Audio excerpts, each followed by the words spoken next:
Good evening, students. Today is the lecture 2 on the New Economic Policy 1991. Okay, already I have taught you what was the need of New Economic Policy. क्यों बनाई गई New Economic Policy? Now we are going to study about the LPG policy, that is liberalization, privatization, and globalization. So, let it start with liberalization. What is liberalization? That means to free the economy from the direct and physical control imposed by the government. Okay.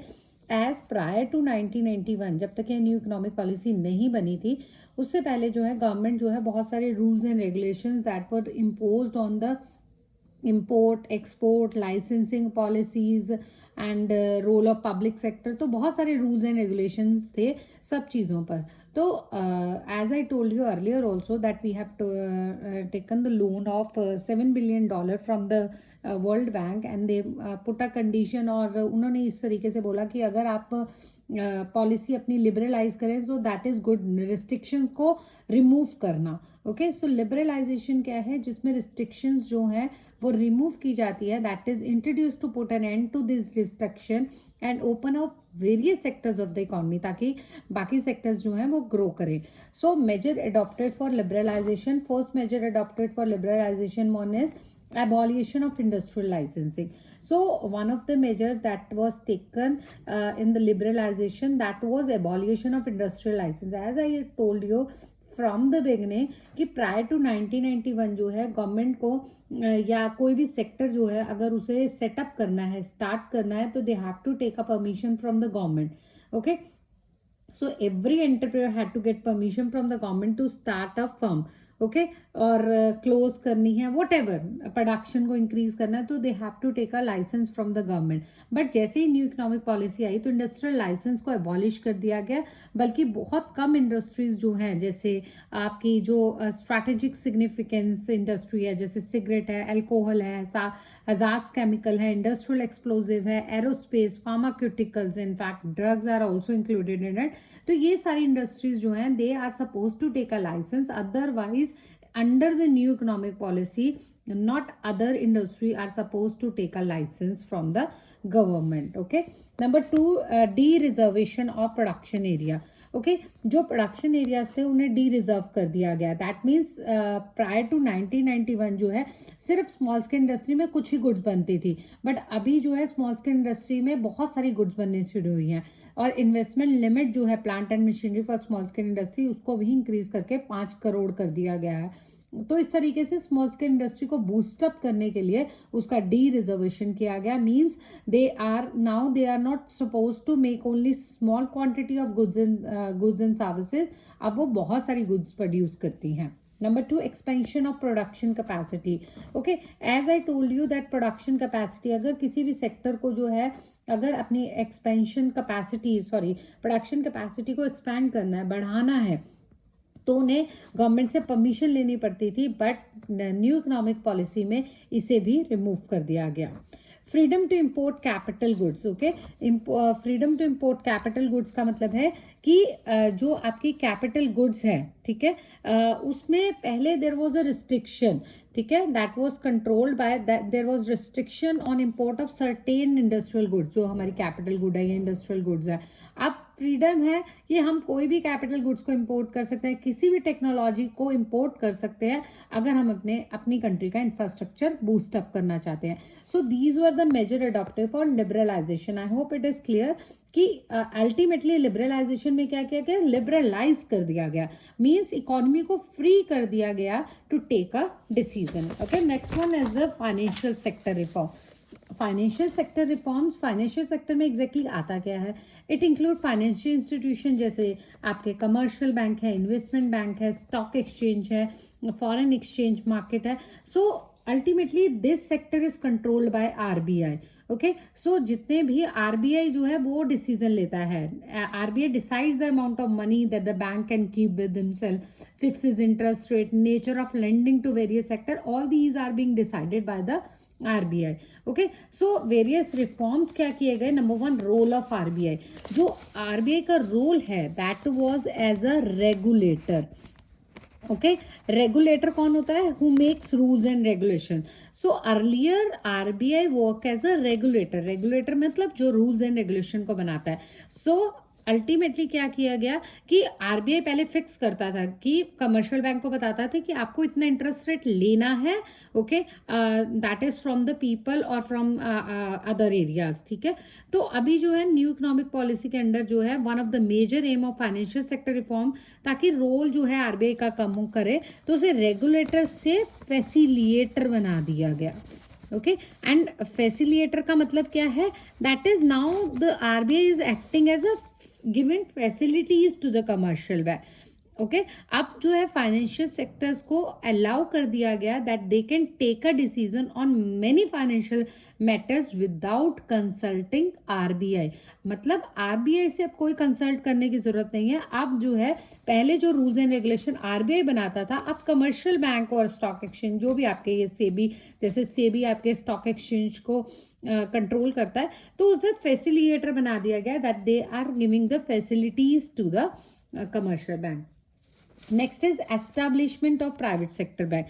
Okay, prior to 1991 private sectors banks को encourage नहीं किया जाता था, सिर्फ public sector banks थे जो policy में आते थे। बट रिफॉर्म जो किया गया उसमें जो है प्राइवेट सेक्टर बैंक जो है, जिसमें इंडियन और फॉरेन बैंक जो है, उनको उनके साइज को बढ़ा दिया गया, साइज ऑफ कंपटीशन इंक्रीज कर दिया गया, ताकि वो बेटर सर्विसेज जो है कंज्यूमर को प्रोवाइड कर सके, okay. Next one is foreign investment. Foreign investment आपने बहुत बार मेरे वर्ड सुना होगा, FDI, okay, that is foreign direct investment, okay. हर एक कंट्री हर एक जो भी आपकी पॉलिटिकल पार्टी आती है, ठीक है, they are taking their own decision for the foreign investment, okay. Foreign investment है, जैसे अभी आपने सुना होगा कि डोनाल्ड ट्रंप ने जो है, वैसे तो he is not the president of USA right now, but अभी मार्च तक तो वो है, ठीक है, he is working as a president, okay. तो तब तक उसने जो है he can take a decision, ठीक है। तो उसने डिसीजन जो है चाइना के लिए थोड़ी स्ट्रिक्ट पॉलिसी अडॉप्ट की है। Are you getting that point कि पॉलिटिकल पार्टीज जो है, जो भी पॉलिटिकल पार्टी है, they are suppose to take a decision कि आप कौन सी कंट्री को अलाउ करोगे अपनी कंट्री में ट्रेड करने के लिए, कौन सी कंट्री पर आप रिस्ट्रिक्शन लगाना चाहते हो। तो डोनाल्ड ट्रंप ने चाइना पर रिस्ट्रिक्शन लगाने की कोशिश की है कि चाइना जो है वो यूएस के साथ कम से कम ट्रेड करे, ओके। सो दैट मीन्स कोई जो पार्टी है दे कैन अलाउ 50%, ओके, 51%, मतलब फॉरेन डायरेक्ट इन्वेस्टमेंट, मतलब जो फॉरेनर इंडिया में इन्वेस्ट करेंगे, ठीक है। पहले जो है बहुत सारी रिस्ट्रिक्शंस थी, मीन्स अगर फॉरेनर्स जो है वो इंडिया में इन्वेस्ट करना चाहते थे तो दे वर नॉट अलाउड, ठीक है। कहीं ना कहीं आप ये भी लगा सकते हैं कि हमारा ब्रिटिश रूल जो 200 साल तक चला है, शायद उससे जो है they were having the fear of that, ठीक है। I don't know exactly what was the reason, but that was the decision of the political parties. But now exactly 100% investment is allowed, मतलब फॉरेन डायरेक्ट इन्वेस्टमेंट, मतलब that is if I talk about today, okay, तो almost जो है 100% FDI is being allowed, ताकि foreign investment को increase किया जा सके। Number last one is setting up new branches. 1991 से पहले हम देखो दोनों की बात कर रहे हैं, जो भी फाइनेंशियल सेक्टर रिफॉर्म्स हुए या इंडस्ट्रियल सेक्टर टैक्स रिफॉर्म जो होंगे, हम बात करेंगे दोनों कि 1991 से पहले क्या था और अब न्यू पॉलिसी में क्या हुआ। तो 1991 से पहले क्या था कि आरबीआई जो है से परमिशन लेनी पड़ती थी अगर कोई नई ब्रांच बैंक की खुलेगी, but now those bank which fulfil certain condition has given freedom to set up branches without the approval of RBI. कुछ आपको कंडीशंस पूरी करनी है और अगर आप वो कंडीशन पूरी करते हैं तो without taking permission from the RBI आप न्यू बैंक की ब्रांचेस जो है वो इजीली स्टार्टअप की जा सकती हैं, okay. Next one is the tax reform. तो 1991 पॉलिसी, अभी हम क्या पढ़ रहे हैं, 1991 की new economic policy, okay. So new economic policy में क्या फायदा हुआ, क्यों बनाई गई, पूरा का पूरा स्ट्रक्चर क्यों चेंज किया गया, ठीक है। तो उसमें नेक्स्ट आपका किया गया fiscal and tax reform, okay. Reduction in direct taxes, reform in indirect taxes. अब डायरेक्ट टैक्सेस कौन से होते हैं, which is directly impose on a person, जैसे आपका इनकम टैक्स है, इनकम टैक्स जो है वो directly impose on a person. तो there was exactly what was happening because of higher taxes, क्योंकि जैसे मेरी इनकम अगर 50,000 रुपये है, ओके, और अगर गवर्नमेंट जो है मुझसे 10% टैक्स ले रही है, तो मेरा इनकम का कुछ पार्ट गवर्नमेंट के पास चला जाता है। तो टैक्स रेट ना बहुत ज़्यादा होता था, जिस वजह से लोग टैक्स एवेजन करते थे। टैक्स एवेजन मीन्स टैक्स की चोरी करते थे। अब गवर्नमेंट को, आपको पता है कि सबसे ज़्यादा जो रेवेन्यू है गवर्नमेंट को कहाँ से मिल रहा है? टैक्स से मिल रहा है। अब गवर्नमेंट जब टैक्स बढ़ा देती है और टैक्स एवेजन होता है तो गवर्नमेंट को यहाँ पर नुकसान होता है। तो न्यू इकोनॉमिक रिफॉर्म में क्या किया गया, जो high rate of income tax है उन्हें कम कर दिया गया। ठीक है, जो रेट ऑफ कॉरपोरेशन टैक्स है उसे भी ग्रेजुअली रिड्यूस किया गया, ताकि जो है टैक्स एवेजन कम से कम हो और लोग ज़्यादा से ज़्यादा टैक्स दें। Reform in direct tax which is indirectly impose on a person, जैसे सेल्स टैक्स है, ठीक है, जो कि आपकी कमोडिटीज पे ज़्यादातर लगता है। ठीक है, so now efforts have been made to reform the indirect taxes. इसमें क्या किया गया, इनडायरेक्ट टैक्सेस को भी रिफॉर्म किया गया। मीन्स जो इनडायरेक्ट टैक्स में बहुत सारी कॉम्प्लेक्सिटीज होती थी, रिकवरी की प्रॉब्लम आती थी, उन सबको रिमूव कर दिया गया। Okay, simplification of tax paying procedure, ये तो अभी भी गवर्नमेंट बहुत ज़्यादा इस पर काम कर रही है कि जो टैक्स पेइंग प्रोसीजर है उसको जितना सिंप्लीफाई कर सकते हैं उतना सिंप्लीफाई किया जा सके। Otherwise it was a complex procedure, बहुत कॉम्प्लेक्स प्रोसीजर था। If I talk about the prior to 1991, you are suppose to take a help from the chartered accountant if you want to pay your tax. Okay, तो पूरा calculation करना, किस पे आपको discount मिल रहा है, टैक्स रिबेट मिल रही है, that the person has to check it. ठीक है, बट अभी जो है now in order to encourage better compliances on the part of tax payer, तो बहुत सारे प्रोसीजर जो है वो सिंप्लीफाई कर दिए गए ताकि ईजिली जो है टैक्स पेइंग प्रोसीजर हो पाए। क्योंकि जो चीज़ हमें आसान लगती है ना वो ज़्यादा, जैसे इंडस्ट्रियल लाइसेंस को बंद कर दिया। क्यों किया बंद? पहले क्या होता था, लाइसेंस लेना, जब आपको पता है कि you are suppose to take a licence, तो हमें क्या लगता है कि इट्स वेरी डिफिकल्ट कि लाइसेंस लें, अपने प्रोसीजर, अपने पेपर्स पूरे करें, तो लोग क्या कहते हैं, तो छोड़ो।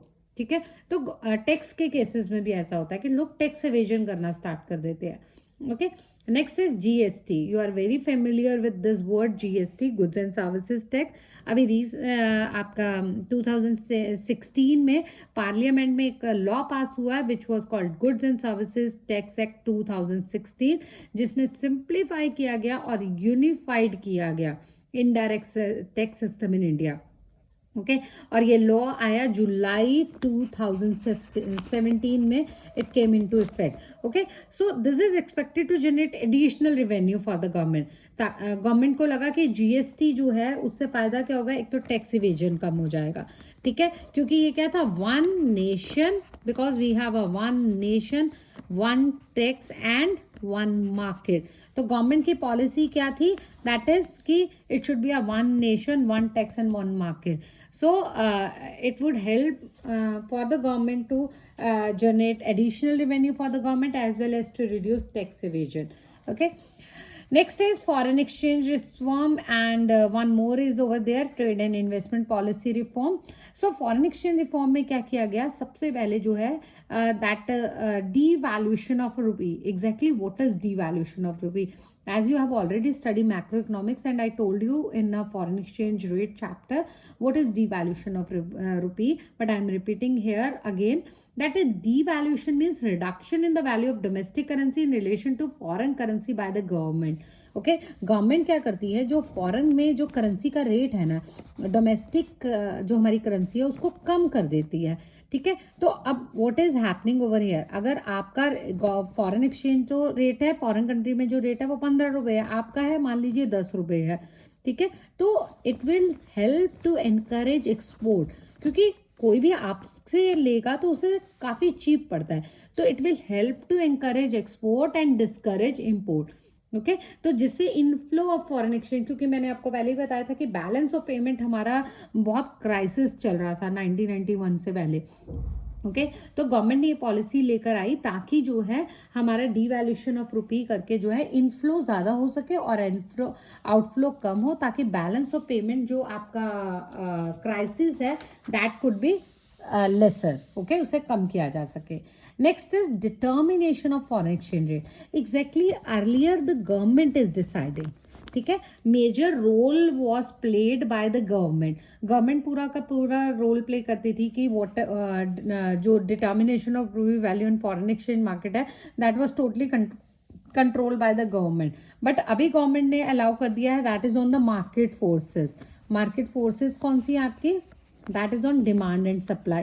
इस पे डिपेंड कर दिया गया है कि फॉरेन एक्सचेंज रेट जो है, now the government is not going to decide it. Okay, now each and everything is being decided by the demand and supply.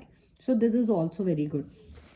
Next है trade and investment policy reforms. Trade and investment policy में इसमें क्या किया गया कि trade को boost करना है. ट्रेड को हमने पहले क्या किया था, हमने import substitution and export promotion. हमने सोचा हम अपनी इंडस्ट्रीज को जितना प्रोटेक्ट कर सके, that is well and good. ठीक है, are you getting my point? That is trade and investment policy reforms means government ने पहले क्या किया कि अपनी इंडस्ट्रीज को, हमने क्या किया, हमारी लार्ज स्केल इंडस्ट्रीज हैं, हमारी स्मॉल स्केल इंडस्ट्रीज हैं, इनको प्रोटेक्ट करने की बहुत कोशिश की.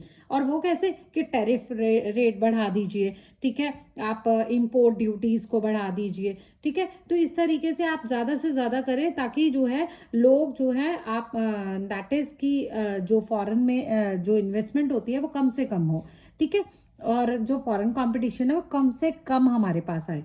ओके, बट इसका कहीं ना कहीं हमें नेगेटिव इफेक्ट पड़ा. तो न्यू इकोनॉमिक पॉलिसी में इन चीज़ों पर ज़्यादा ध्यान दिया गया. टैरिफ रेट्स को रिड्यूस किया गया. ओके, जितने भी आपके टैरिफ रेट्स हैं, ठीक है, पहले बहुत ज़्यादा टैरिफ लिया जाता था, that is on import, that is ताकि हम अपनी इंडस्ट्री को प्रोटेक्ट कर सकें. बट आफ्टर दिस पॉलिसी और in this policy, tariff on import was reduced to enhance the domestic trade and achieve economic growth. क्योंकि until or unless we are not having the competition with the others, we cannot achieve the growth and development. तो उसे achieve करने के लिए, competition करने के लिए tariff rate को कम किया गया. लाइसेंस प्रोसीजर जो इंपोर्ट पे था उसको रिमूव कर दिया गया. अब इंपोर्ट लाइसेंस जो है वो एबॉलिश कर दिया गया. सिर्फ कुछ केसेस में जो है वो रखा गया, जैसे hazards and environmental sensitive industries है, they are supposed to take a license, otherwise nobody has to take a license from the government. Okay, removal of export duties. Okay, earlier there were heavy export duty imposed to encourage domestic production. मैंने आपको पहले भी बताया कि domestic production को बचाना था, तो बहुत जो है हैवी एक्सपोर्ट ड्यूटीज लगाई जाती थी. But in this new economic policy इसे ख़त्म कर दिया गया ताकि जो है ज़्यादा से ज़्यादा हमारा जो ट्रेड है वो बूस्ट अप हो सके. सो I'm giving the summary of this, that ultimately in the new economic policy, बहुत सारे, that is new economic policy of 1991 में बहुत सारे reforms किए गए. Not only with the certain areas, it is related with trade. If I talk about the trade and investment policy, financial sector की बात करें, foreign exchange की बात करें, सब में रिफॉर्म किए गए ताकि easy सा एक पॉलिसी आए, ताकि हमारा ट्रेड भी बूस्ट अप हो सके, हमारा फॉरेन एक्सचेंज भी, हमारे टैक्स को भी हमें ज़्यादा से ज़्यादा मिल सके. तो these were the effort done by the government. Okay, so I hope this is clear to you. Thank you so much, student, for watching this video.